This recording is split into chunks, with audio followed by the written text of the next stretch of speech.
¿Qué tal? Buenas noches. Mi nombre es David Martínez Cruz. Actualmente curso la carrera de telemática, la asignatura base de datos. La actividad estamos viendo tipos de bases de datos y sistemas gestores de bases de datos. Vamos a dar una pequeña introducción al tema. Introducción. ¿Qué son las bases de datos y para qué nos sirven en la actualidad? Las bases de datos electrónicas se crearon con la finalidad de organizar grandes cantidades de información que permiten agilizar trámites como tipo financiero, académico, de salud, en cuestión de transporte. Prácticamente las bases electrónicas en la actualidad están en nuestra vida cotidiana. Hay varios modelos de tipo de base de datos, que se podrían decir que es el jerárquico, que es el primero que surgió. Luego posteriormente siguió el de red y el relacional y el que se enfoca a los objetos.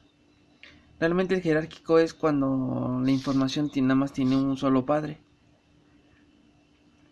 El de red es cuando tienen más variedad de nodos. Esto quiere decir que no nada más se concentra en en una sola raíz, que es el padre. Tiene más nodos de donde sacar información. Y el relacional, como su nombre lo dice, pues se relaciona con una sola palabra, puede relacionarla con varias cosas. Esos son los modelos que manejan o que actualmente existen. Los tipos de bases de datos pues son las que se puede considerar que son relacional y no relacional. Actualmente las que se ocupan más son las relacionales, que es donde surge todo este tema de las aplicaciones, cómo se diseñan y qué hay detrás de todas esas aplicaciones, que son más que nada que las bases de datos.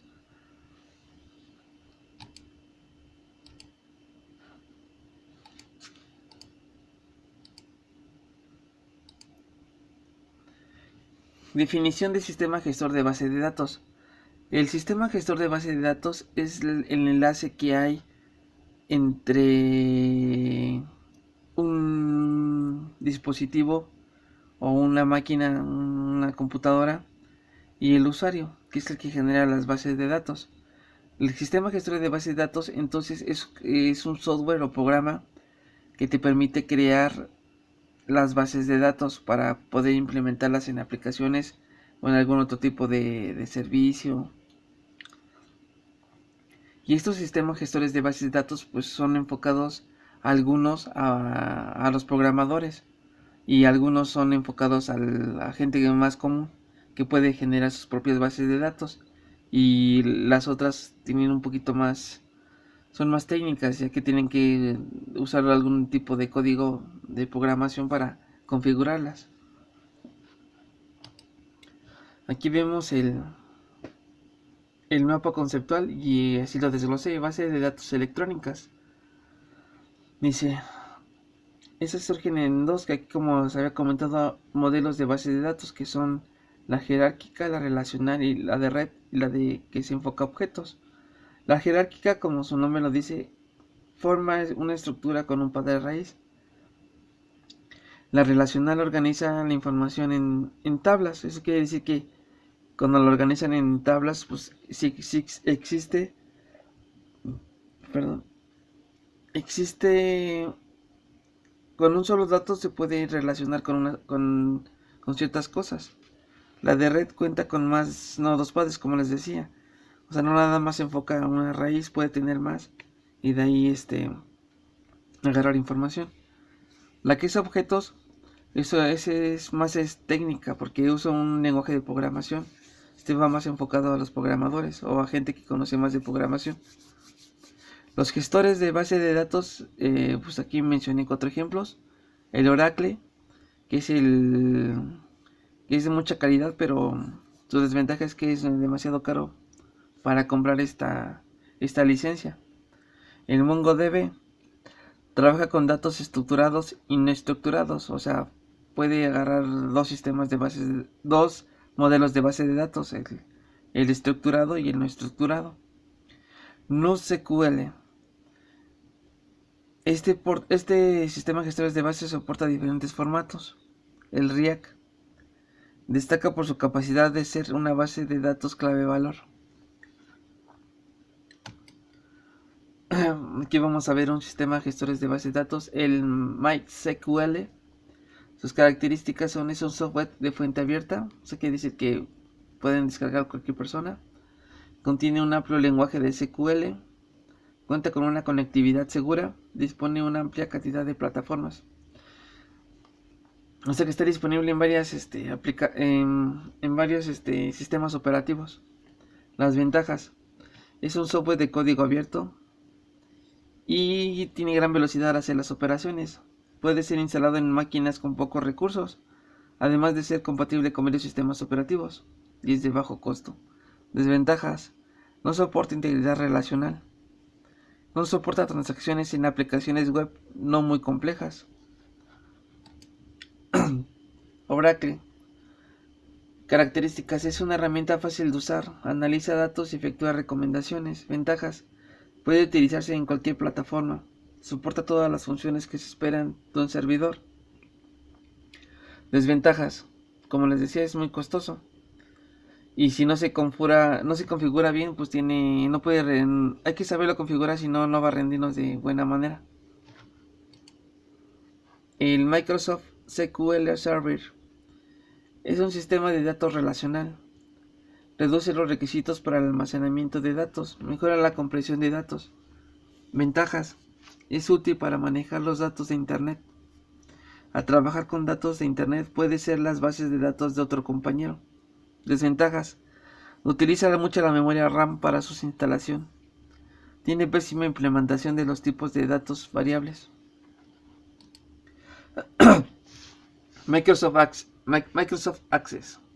Bueno, este es un programa que pues realmente que la mayoría conoce. Es una herramienta muy fácil de usar. Permite al usuario crear sus bases de datos muy rápidamente. Se basa en fórmulas para agregar y actualizar datos. Ventajas: permite crear informes rápidamente. Se basa en agrupar la información en tablas. Se puede agregar rápidamente los datos sin ningún tipo de lenguaje de programación. Desventajas: no es funcional para grandes cantidades de información. Solo es compatible en sistemas operativos Microsoft. SQLite. Ventajas: no requieren configuración. No requiere en sí un servidor. Es compatible con varias plataformas como Windows, Linux y Mac. Desventajas: posee una desventaja clara, que es la deficiencia en la herramienta Ware. No cuenta con las claves foráneas. El Visual Fox Pro. Este es un programa creado por Microsoft, así que solamente se puede usar para los productos Microsoft. Ventajas: fácil de actualizar. Puede construir todo tipo de soluciones de base de datos. Posee herramientas entendibles para el programador. Desventajas: es deficiente debido a su menor capacidad de procesamiento, es decir, no soporta grandes cantidades de información. Aquí vemos lo que es una tabla relacional. Aquí tenemos los campos. Estos son los campos. Quiere decir que son donde te pide un requisito en específico. Por ejemplo, aquí el nombre de la persona, su apellido paterno, materno, edad, sexo, teléfono. Y aquí son los registros. Si juntamos cada campo, pues obviamente te va a dar un registro. Esto quiere decir que es una relación. En sí, un solo dato no nos da información de nada. Por ejemplo, aquí si nada más leemos Magali, no sabemos, nada más sabemos su nombre. Pero en cambio, si juntamos todos los campos, ya te da más especificaciones. Te da el ID de la persona, su apellido paterno, materno, su edad, su sexo y su teléfono. Esto quiere decir que aquí tenemos un campo clave. Aquí estos son los campos y estos son los registros, y en conjunto formamos una tabla. Por ejemplo, aquí ya tenemos podemos sacar el CURP de varias personas. Es una tabla relacional o una base de datos relacional.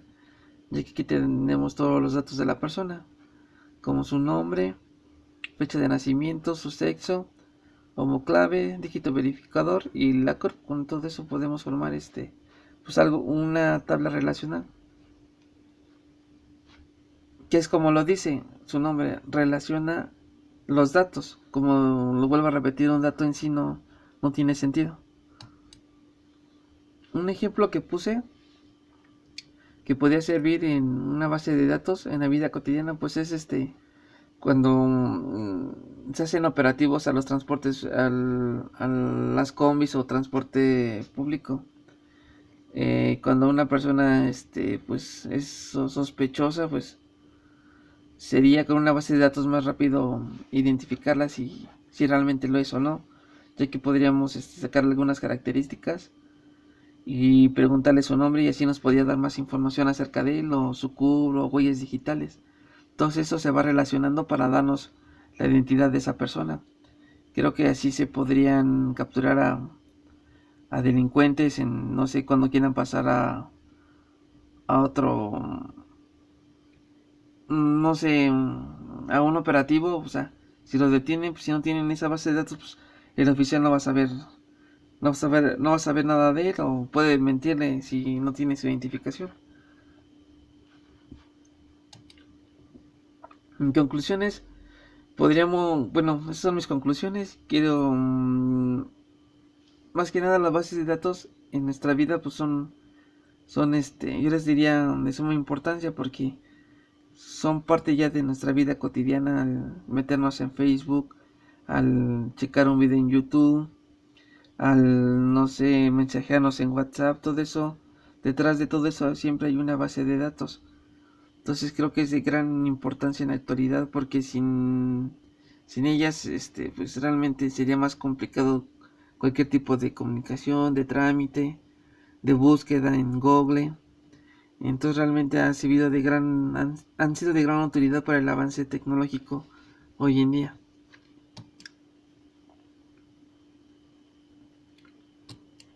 Bueno, eso sería todo.